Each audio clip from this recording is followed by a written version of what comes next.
अब जरा आप बताइए, एजुकेशन पर क्या 18% जीएसटी होना चाहिए? अगर जीएसटी 18% से घटकर 12% या 5% हो जाएगा ना, तो गांव गांव तक का एजुकेशन सस्ता हो जाएगा। लेकिन दिल्ली से बैठे लोगों को ये बड़ी बड़ी अट्टालिकाओं और इमारतों के बीच गांव के किसी खटिया पे बैठे इंसान की गरीबी नहीं दिखती है। ये बड़े बड़े महल या अट्टालिकाएं, जो ऊंची ऊंची इमारतें हैं, ये गांव की गरीबी को छुपा देती हैं। इसलिए यहां बैठे लोगों को नहीं समझ में आता है।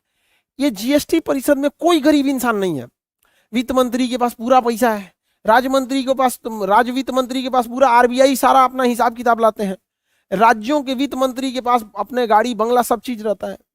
इन लोगों को नहीं पता है कि एक भैंस पाले इंसान को इस बात का भी टेंशन रहता है कि सवेरे चोकर जो खिलाए हैं, शाम के लिए चोकर नहीं है, तो अगल बगल में से जूठा बटोर ले आता है।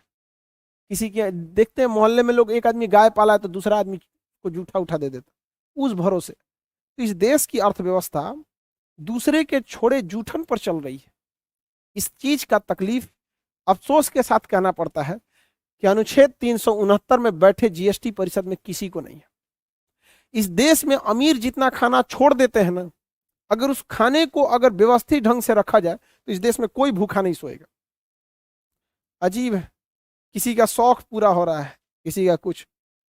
बर्थडे में लोग अपना केकवा काट के ना ऐसे हवा में उड़िया देते हैं। गरीब के लिए वो केक उसके लिए पहली बार शायद जीवन में खाता है। इतने टाइप के होते हैं, तो क्या कहिएगा भैया। आप बताओ, एजुकेशन में अगर सुधार करना है तो जीएसटी परिषद में जो वित्त मंत्री होती हैं, ये जीएसटी परिषद की अध्यक्ष होती हैं। जीएसटी परिषद की क्या होती हैं? अध्यक्ष होती हैं। और कोई भी सहमति होती है तो अगर 70 से 80%, 2/3 बहुमत से अगर कोई चीज सहमत है तो अमूमन उस बात को मान लिया जाता है। अब आप बताओ, इस जीएसटी परिषद में किसका बोलबाला है? जरा सोचो, इस जीएसटी परिषद में हर स्टेट का अपना बोलबाला है।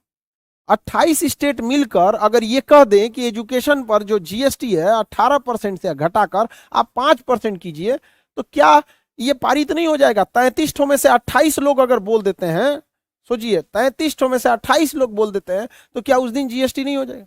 हम ये नहीं करें कि आप पढ़ाई वालों से टैक्स मत लीजिए। जिस दिन एजुकेशन हो जाएगा, गरीब का बच्चा भी पढ़ने लगेगा, गरीब के बच्चे को भी हक है। एक रिक्शा ठेला वाले का लड़का, अगर आप उसको अच्छी पढ़ाई दीजिएगा, वो भी पढ़ लेगा। कोई नहीं रहता है इसमें, पढ़ाई में कोई मतलब, पढ़ाई होनी चाहिए यार, अच्छी होनी चाहिए। हम लोग जिस स्कूल में पढ़े थे, मुड़ी फूट गया था, देखो यहाँ पे ऐसे मुड़ी फूट गया, ऊपर से कुछ कुछ छू के गिरते रहता था सरकारी स्कूल में। 11th में पढ़ रहे थे हम, फोड़ दिया मुड़िए हमारा। 30 या 40 रुपए फीस थी। अब सोचिए, हम जिस 11th हम जिस स्कूल से पढ़े, उस स्कूल की फीस 30 रुपए थी, और अभी जिस साल हम गए थे उस साल 10 रुपए से बढ़ के 30 रुपए हुई थी। और अगर 500 रुपए रहती ना, आपको हम बता रहे हम नहीं पढ़ पाते। 500 रुपए अगर रहती तो हम नहीं पढ़ पाते। आज हम कहीं कुछ काम कर रहे हैं, हम वेल्डिंग वैसे भी जानते हैं, तो आज वेल्डिंग कर रहे होते या फिर जेसीबी चला रहे होते। सोचिए, अगर मेरी स्कूल की फीस 500 रुपये, हमको टीचर लोगों ने जो पढ़ाया था हमको ना, मतलब सरकारी स्कूल में ना पढ़ाई, टीचर अच्छे थे, लेकिन भरोसा नहीं था कि ये सिलेबस खत्म कर पाएंगे, तो कोचिंग लेते थे। हम लोग के सर हमको 50 रुपया में मैथ पढ़ाए, 50 रुपये में मतलब साइंस पढ़ा दिए। ऐसे टीचर लोग को हम नमन करते हैं हाथ जोड़ के, उनकी बदौलत हम यहाँ पर हैं। अगर वो 100 रुपए की जगह पर 500 लेते ना, तो हम नहीं पढ़ पाते।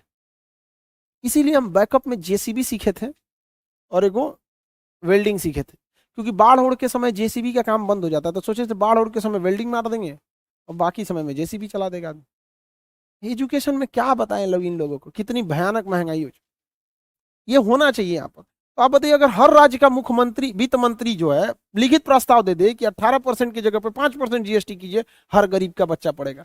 और कोई नहीं जानता है कि गांव पे खटिया पे बैठकर पढ़ाई करने वाला विद्यार्थी, जिसका 4 बार कलम चलता है और 5 बार मच्छर मारता है बेचारा, वो गोईठा जला के रखता है, कि वो पढ़ लिख कर कहां तक जाएगा।